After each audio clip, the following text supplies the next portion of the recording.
tarde.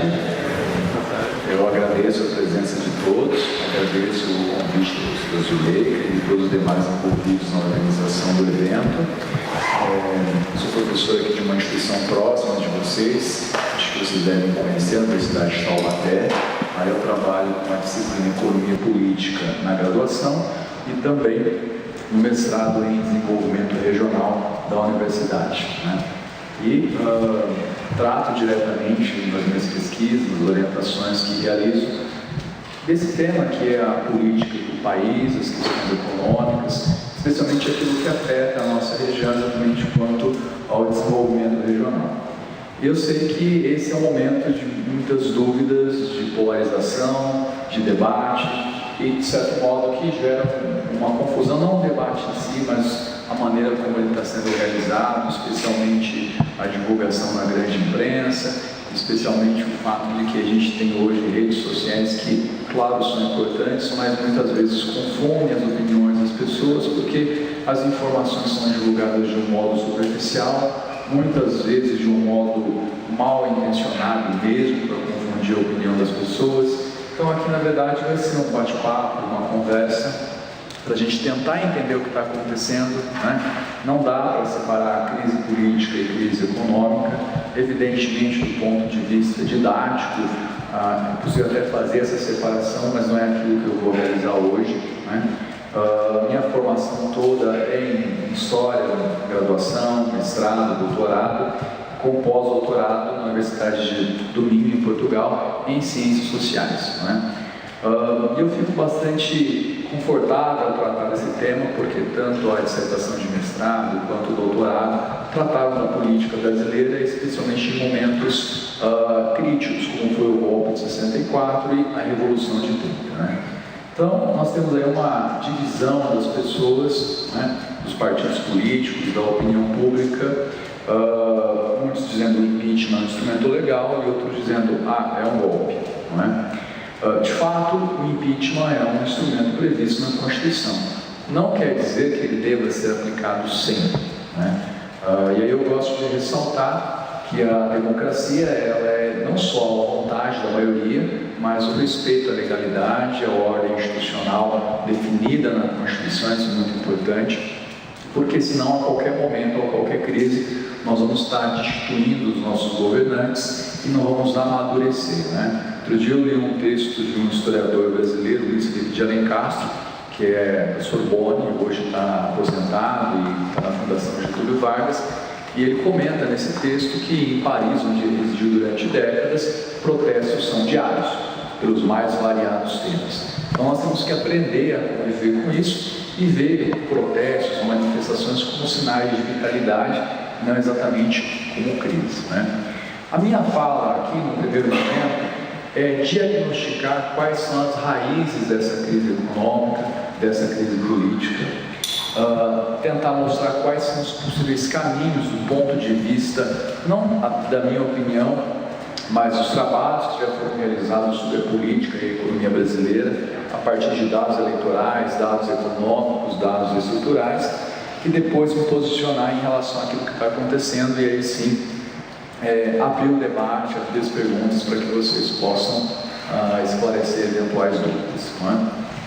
Então nós temos aí duas questões, a questão política e a questão econômica. Na questão econômica, nós temos um país que é caracterizado há décadas, desde a sua origem, por uma extrema desigualdade.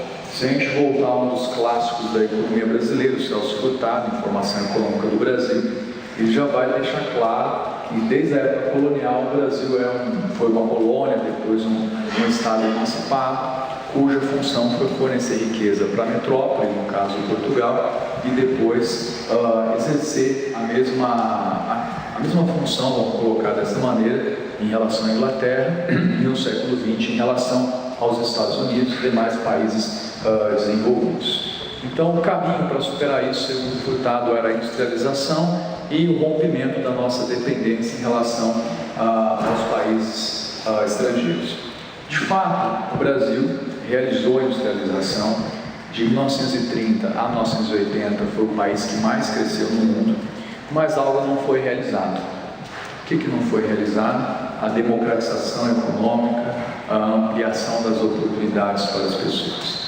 O que a gente viveu no Brasil, especialmente a partir do golpe de 64, que não foi apenas um golpe militar, mas um golpe civil-militar, porque contou com o apoio das elites civis também do país, e é claro, dos Estados Unidos, isso muito bem documentado em arquivos não só no Brasil, que eu tive a oportunidade de examinar em minha dissertação de mestrado, mas também em arquivos nos Estados Unidos, uma vez que os países têm normas bastante rígidas quanto à produção, conservação e liberação da documentação oficial para pesquisadores e a sociedade em geral.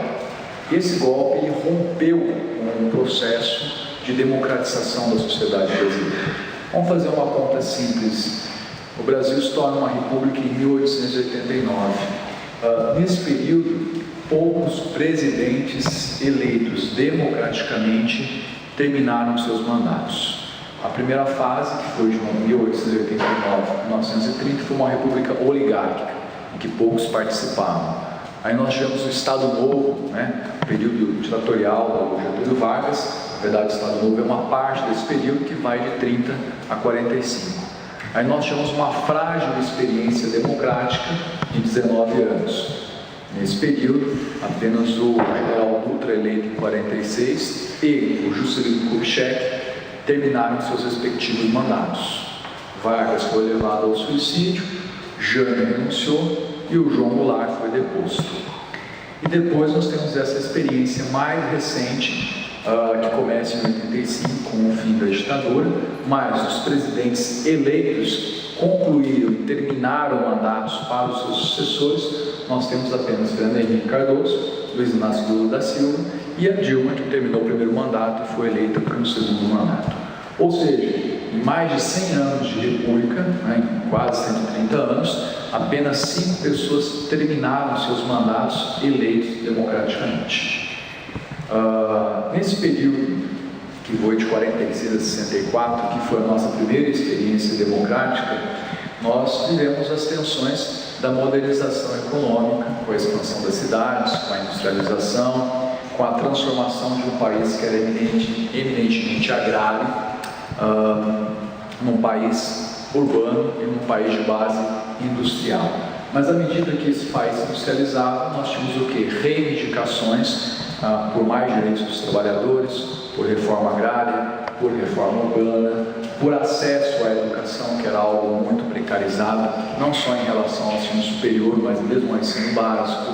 No ensino público, as pessoas precisavam fazer vestibulinhos para ingressar no antigo ginasial, Mas era uma época caracterizada também pela Guerra Fria, pelos extremos, pela polarização ideológica, política e econômica daquele período. E isso nos afetou, exatamente porque todas as propostas de reformas de base, de democratização da sociedade, de desconcentração da renda e da desigualdade, eram vistas como perigosas, uma vez que rotuladas de socialistas, comunistas e assim por diante. É importante frisar que o ex-presidente João Goulart e as forças que o apoiavam, em sua maioria, não estavam alinhadas à União Soviética ou ao comunismo. Mas assim como hoje chamar qualquer pessoa de corrupta é uma forma de desqualificar o debate, independente da culpa ou não da pessoa, na época da Guerra Fria, situar a força política oposta, a força política adversária como comunista era uma forma de desqualificação.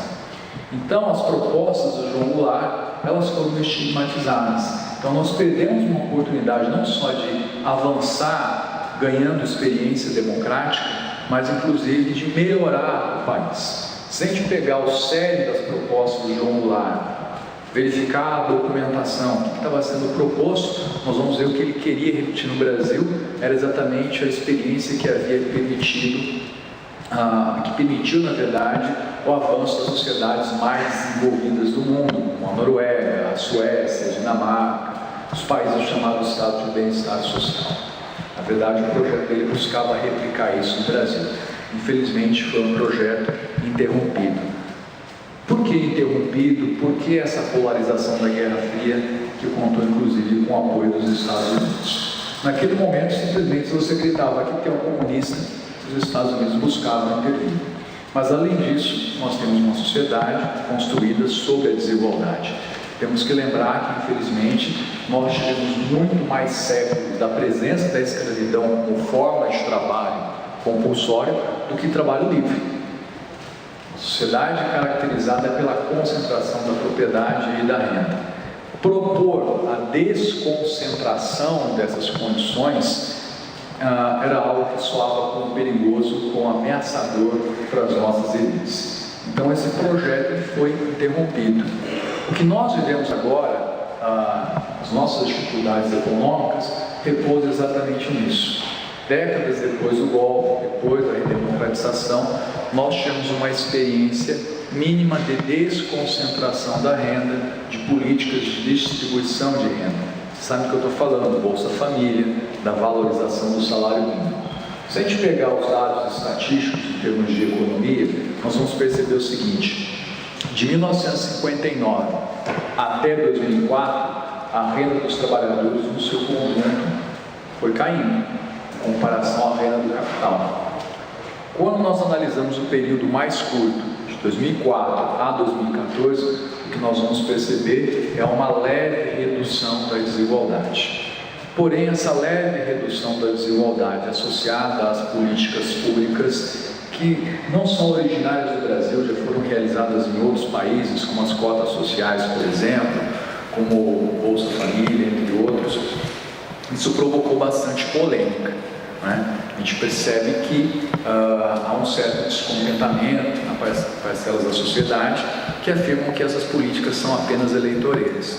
Bem, eu digo que em um país marcado por profundos contrastes, você optar por apoiar aquele que pela primeira vez criou oportunidades não é exatamente algo eleitoreiro, é racional, não é? Mas as mudanças estruturais na sociedade brasileira não foram feitas. A gente tem que deixar isso muito claro, né? A reforma agrária avançou pouco ainda, as reformas urbanas avançaram um pouco, tanto é que a gente vai perceber que quem mais ganhou dinheiro nesse período foram os bancos. Os que mais ganharam foram, na verdade, aqueles que já estavam no topo da pirâmide. E desde 2013 a gente tem um certo questionamento da ordem social. Por quê? O país ele avançou um pouco de 2004 a 2014, mas outras necessidades elas se colocaram. Então, por exemplo, as universidades elas se expandiram, tanto as públicas quanto as privadas. Nós temos jovens em maior quantidade, como vocês ingressando no ensino superior, mas, do outro lado, nós não tivemos a produção de empregos qualificados, com melhor renda, com melhores condições, para esses jovens mais qualificados, né? Então, isso provoca descontentamento. Nas grandes cidades, o acesso à moradia, o acesso ao transporte público de qualidade ainda é uma utopia. Vocês devem se lembrar que em 2013 o movimento Passe Livre foi bastante protagonista dos protestos. E o que nós ouvimos dos nossos políticos, dos governos municipais, estadual e federal é: não temos dinheiro. Não temos dinheiro para investir, não temos dinheiro para reduzir o valor das passagens. E aí nós entramos de fato na questão política, econômica, aliás. Por que nós não temos dinheiro?